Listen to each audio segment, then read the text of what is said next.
Salam pemirsa, jumpa lagi di channel Mata Ketiga.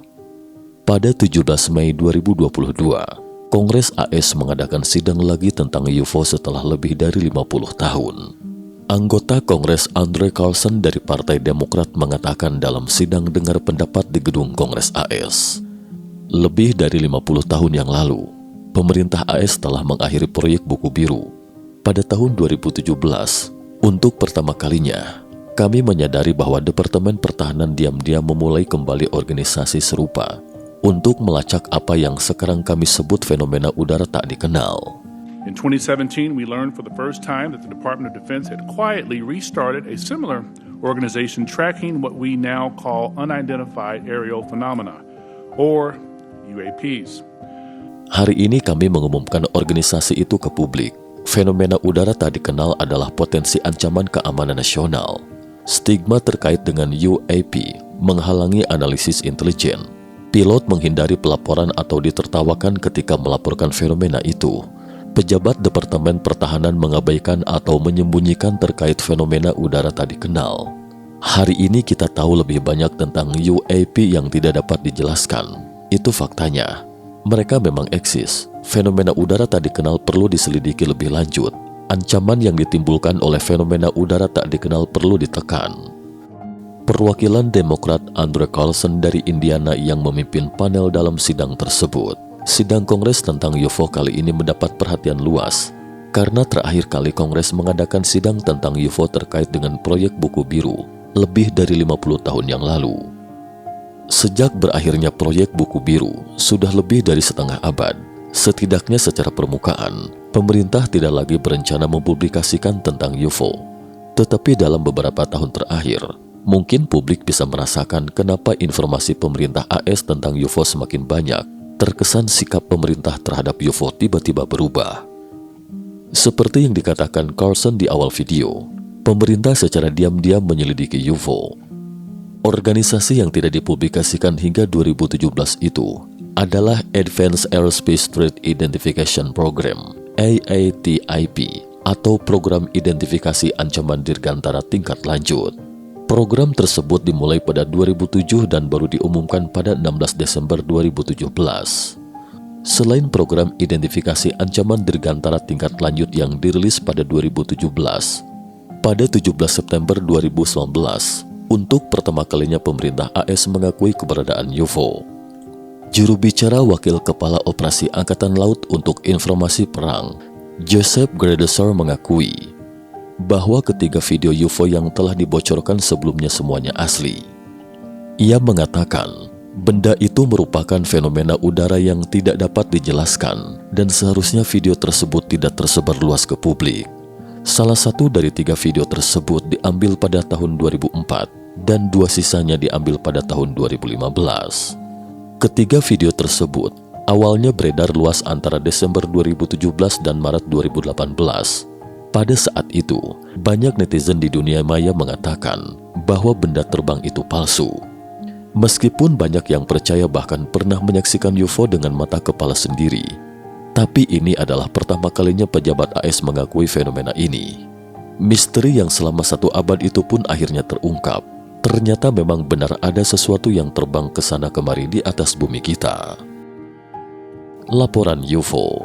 Sampai di sini, langkah pemerintah AS mempublikasikan UFO seakan tidak mau berhenti.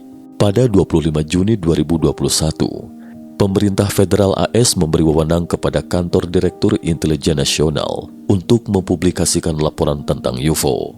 Laporan tersebut berasal dari Satuan Tugas Fenomena Udara Tak Teridentifikasi Kantor Intelijen Angkatan Laut AS dan FBI.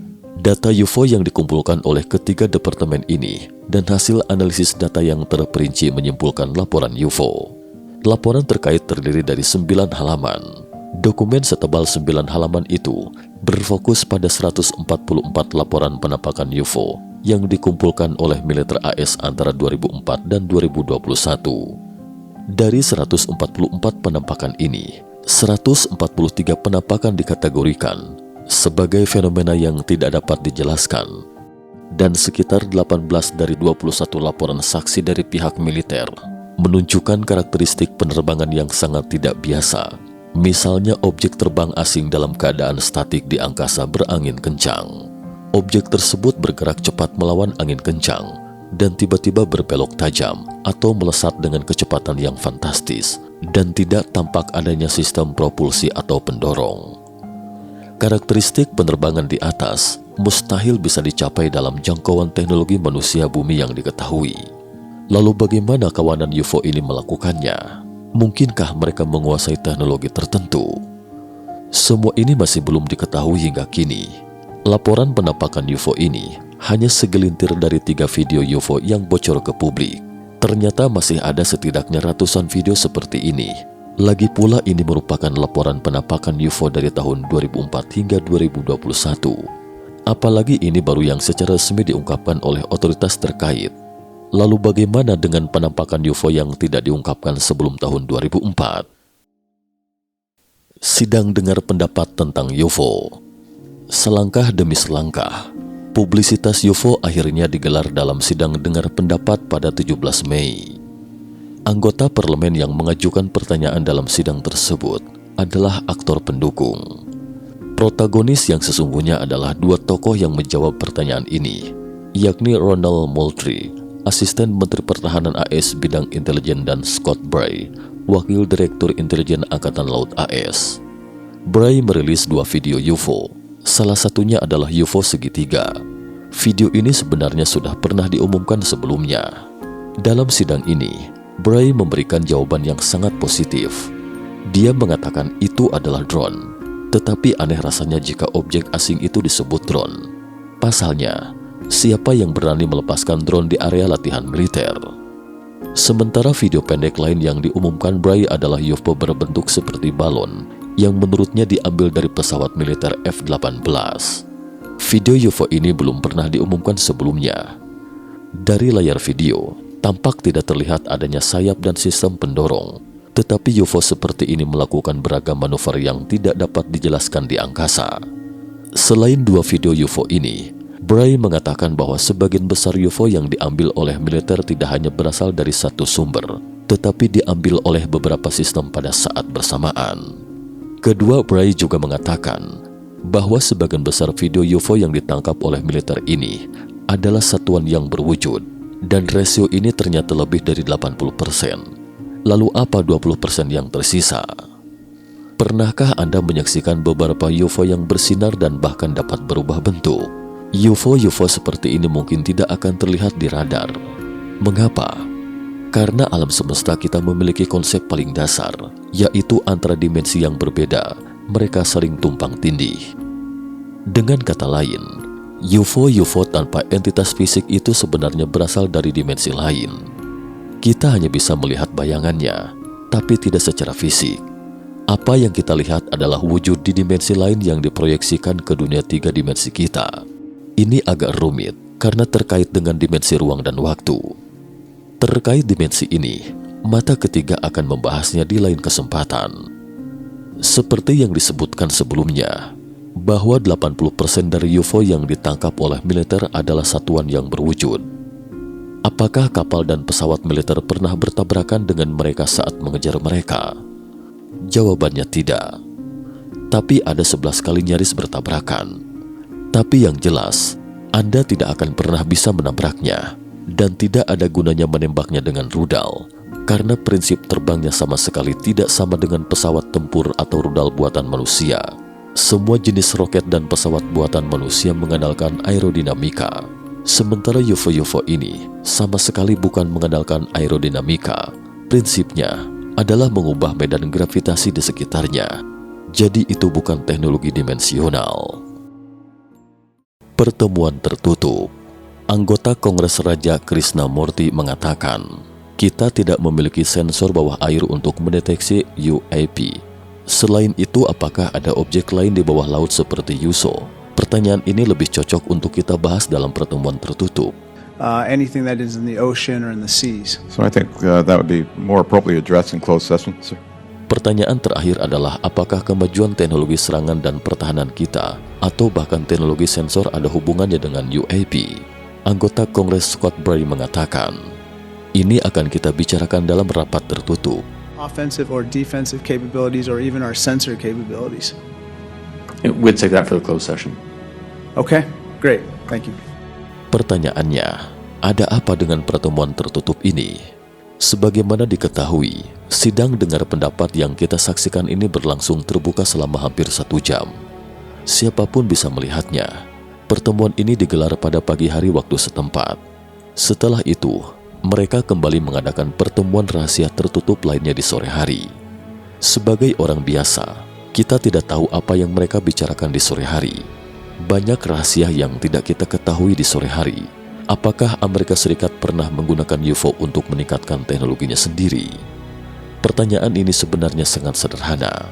Jika memang tidak ada, Anda cukup menjawab tidak. Kenapa harus membahasnya pada pertemuan tertutup di sore hari? Dan jika memang demikian, maka publik akan merasa Anda mengakuinya. Artinya, seperti yang disebutkan sebelumnya, bahwa militer mengakui 3 video UFO pada tahun 2019. Laporan UFO lainnya kemudian dirilis lagi pada tahun 2021. Dari sini kita baru tahu bahwa 144 UFO serupa pernah diambil oleh militer dari tahun 2004 hingga 2021. Di antaranya 143 UFO tidak dapat dijelaskan. Sementara dalam sidang pada 17 Mei mengungkapkan sesuatu yang membuat khawatir pemerintah AS, yaitu setelah laporan UFO disampaikan pada 25 Juni 2021 hingga sebelum sidang pada 17 Mei 2022, jumlah pertemuan UFO oleh militer meningkat drastis dari 143 kasus menjadi 400 kasus dalam waktu kurang dari setahun. Dalam waktu kurang dari setahun, UFO kerap mengunjungi bumi. Ini juga merupakan pemicu terbesar dalam sidang dengar pendapat kali ini, seperti yang dijelaskan Carlson sebelum digelarnya pertemuan. Selama ini, stigma terkait UAP secara serius telah menghambat Departemen Pemerintah untuk melakukan analisis intelijen yang komprehensif tentang hal itu. Pilot menghindari pelaporan atau ditertawakan ketika mereka melaporkan pertemuannya dengan UAP. Pejabat pemerintah juga seakan mengabaikan masalah UFO atau menutupinya rapat-rapat. Sekarang kita tahu lebih banyak tentang UAP. Dan memang UAP tidak dapat dijelaskan hingga kini. Tetapi mereka memang nyata adanya. Kita perlu menyelidiki UAP yang lebih luas dan mendalam. Untuk diketahui, pada dasarnya UAP dan UFO merupakan hal yang sama. UAP adalah singkatan dari Unidentified Aerial Phenomena atau fenomena udara tak dikenal. Ini adalah cara baru bagi Pentagon untuk menyebut benda asing tak dikenal yang terbang di udara. Kami akan mengembangkan alur kerja yang lebih lengkap untuk pelaporan UAP. Kita akan mengubah sikap publik terhadap UAP. Ejekan, sindiran, dan rasa curiga akan menjadi masa lalu. Dan bukan hanya militer, sekutu kita, dinas intelijen kita, dan bahkan warga biasa kita sekarang didorong untuk memberikan lebih banyak informasi tentang UAP. Kita harus semaksimal mungkin menelitinya untuk mengurangi ancaman mereka terhadap keamanan nasional AS, kata anggota Kongres AS. Sejak awal 2000-an, kami telah melihat peningkatan jumlah pesawat atau benda yang tidak sah dan atau tidak dikenal di area pelatihan yang dikendalikan militer dan tempat pelatihan serta wilayah udara lain yang ditentukan. Scott Bray mengatakan kepada panel keamanan DPR. Bray mengaitkan peningkatan tersebut dengan upaya militer AS untuk menghilangkan stigma tindakan melaporkan pemandangan dan pertemuan serta kemajuan teknologi. Namun dia mengatakan, Pentagon tidak mendeteksi apapun yang akan menunjukkan bahwa itu berasal dari non-terestrial di balik fenomena ini. Di sisi lain, Bray juga tidak menutup kemungkinan secara definitif. Dari nadanya, mungkin bisa disimpulkan mengapa Kongres AS tiba-tiba mengadakan sidang dengar pendapat tentang UFO setelah lebih dari setengah abad. Sejumlah besar UFO tiba-tiba mengunjungi bumi adalah salah satu faktornya. Dan lainnya menurut analisis tim mata ketiga, di antara beberapa UFO tersebut, mungkin ada yang bersifat mengancam. Seandainya suatu hari nanti, kekuatan alien yang berniat jahat bertandang ke bumi, akankah manusia bumi bersatu untuk melawan serangan dari makhluk asing dari luar angkasa? Cukup sekian dulu topik kita hari ini. Terima kasih atas perhatiannya.